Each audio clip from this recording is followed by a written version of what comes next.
Can item shadowing be adopted as a feature? Maybe, but what is item shadowing? Item shadowing is a glitch that causes the same item to appear in two places at once. It's not duping, instead interacting with one copy affects the other. It can be used for wireless item transfer, wireless redstone, and most importantly, it works with the player's inventory. This glitch was discovered by Process and Fallen Breath. Process and Ocam have good demos of what you can do with this glitch, and Fallen Breath have a good explanation of how it is possible.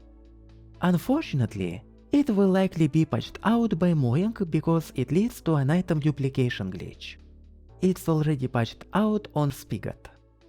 Given this, and given how fragile item shadowing is, it would be cool if Mojang would make a designed feature out of it.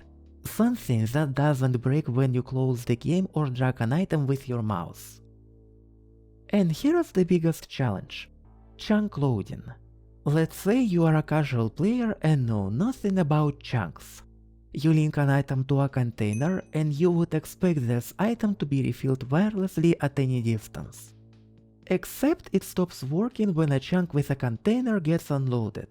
But since a casual player doesn't know anything about chunks, from his perspective, it just stops working at random.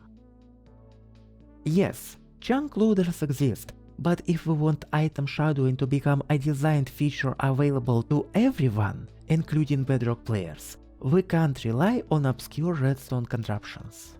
We also can't introduce a chunk loader block to survival, because chunks are not a part of a diegetic world of Minecraft.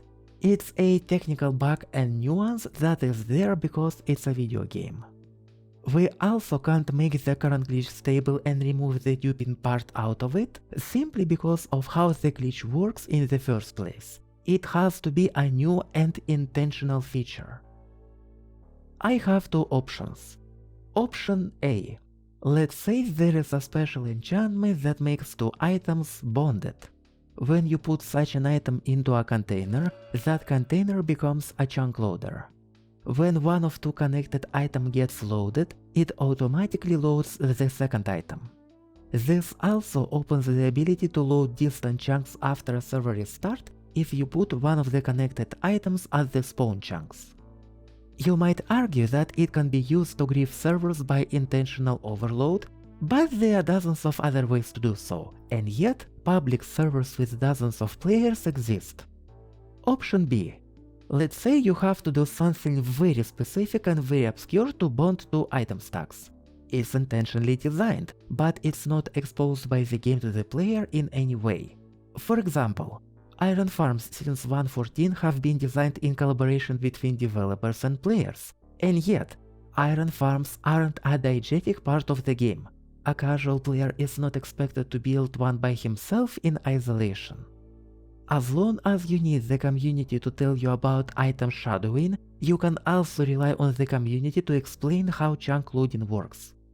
It's actually very close to how it is currently, but it would require a new method to connect two item stacks, one that isn't fragile and doesn't allow item duplication. Also, one that wouldn't be considered a bug by Spigot, so that you can use it on public servers. I prefer option A because it performs the double duty of making chunk loading much less frustrating. It's also much more likely to not be removed by Spigot, and it would simply be more accessible to an average player.